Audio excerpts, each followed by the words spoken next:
Hello, I'm Hope Witkowsky, your host of Senior Scene. Did you know that there is an epidemic taking America by surprise? People are afraid of getting older. They're afraid about being judged about what they wear, what they talk about, who they interface with. But on today's show, we're going to meet some fantastic seniors that will prove to us that nothing could be further from the truth.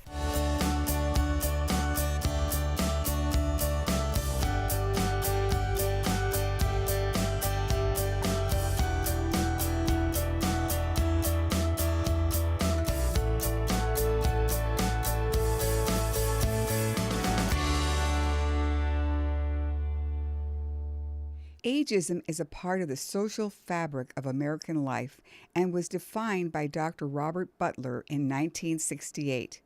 In today's world, there's a systematic stereotyping and a discrimination when a senior 60 years and older wants to partake in activities that traditionally see a much younger population. It can cause some seniors to keep their age to themselves out of fear of being discriminated against. I started in 1994, and the way I got started was I used to bring the kids, our two kids, here to Wilson Park to play in the park. And before this roof was on here, or before the hockey rink was even here, it was just like a flat patio area. And we parked over in the lot, and we were walking to the play area, and I saw these guys out here on inline skates with a trash can, and they were shooting the puck in a trash can. And I stopped and I said, man, that looks fun. So the next thing I know, they built the rink, and I saw some guys out here playing, and I said, how do I sign up? And they kind of looked at me like, you're an old guy. Now, as empty nesters, Chris and Alexis have more opportunities and time for activities outside their home. For Chris, it was an easy decision. He loves the way roller hockey makes him feel young and alive. He was invited by his friend Kit Mason, a fellow roller hockey player, despite his age. And to make the pot even sweeter, after a little encouragement, he convinced his wife Alexis to join as well. About 5 years later, Chris kept bugging me. Come play this game, come play hockey, come play hockey. The kids were playing, he was playing. I'm like, I'm not athletic, I'm not coordinated, I don't want to do this. And he just kept bugging me. And then one day he came home with a little flyer, for women. It was for women to learn to play hockey. And I'm like, all right, fine. And so I took a couple of classes and played my first game, and that was it, I was hooked. The City of Torrance Community Service Department offers organized games and teams for roller hockey. Despite being nearly twice or 3 times his team player's age, he was not discouraged.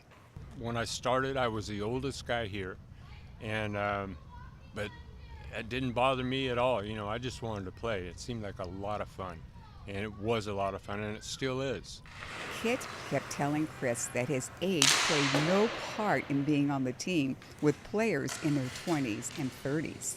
Kit Mason, he's one of the major reasons I'm still here. I mean, the guy is 72 years old, and he's playing roller hockey.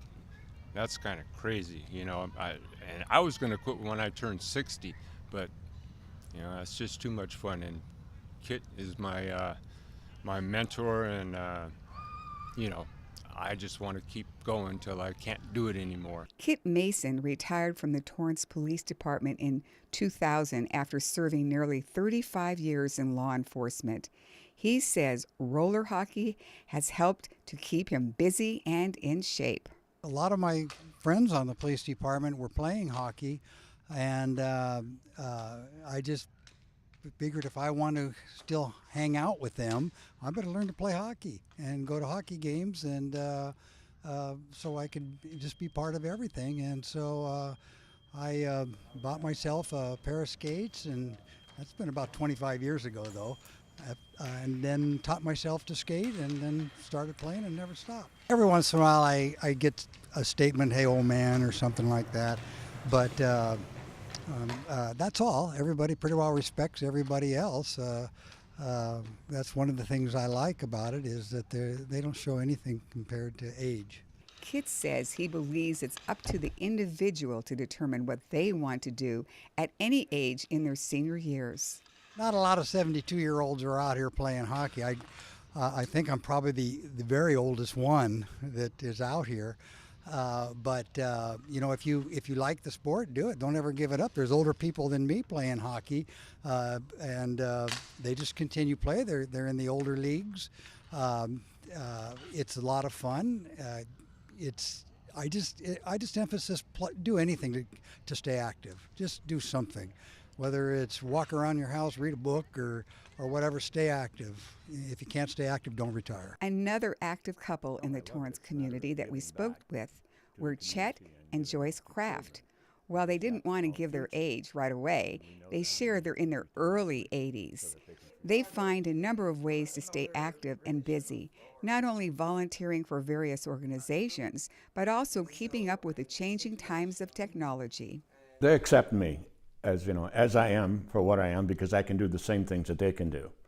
And a lot of the young kids are into technology today, and that's my area. So, and they love it. The fact is, hey, you did this, that, or whatever it is, back when, and you're still doing this now, because most people my age are really afraid of computers. And that's one of the things that, I teach computers. So it's a great thing just to watch and see everybody's eyes light up and say, hey, you know how to do this? You know how to do that? Yes, that's great. So we have a great time. Joyce always enjoys her way of keeping up with the younger culture.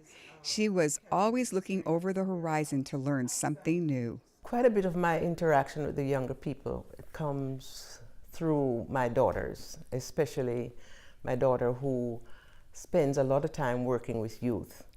And it's very interesting because sometimes we are sitting in, whether it's on the couches or on the round table after dinner or something like that, and it's just interesting to see how they look at me as if to say, teach me something, and they are also excited, and they're interacting, they're exchanging views too. But I think it's a matter of, I am really interested in youth and want to hear what they have to say. So it's a matter of give and take in terms of interaction, questioning, and they are listening keenly because they want to find out what it was during my day. Joyce earned her doctorate of education degree when she was in her 60s, and her age never stopped her from fulfilling a calling to become a practitioner at her church as she helps members face their life challenges by being a good listener and using prayer for strength. And now, in her early 80s, she has become an author of books that describe the power of faith. There are a few different facets to it.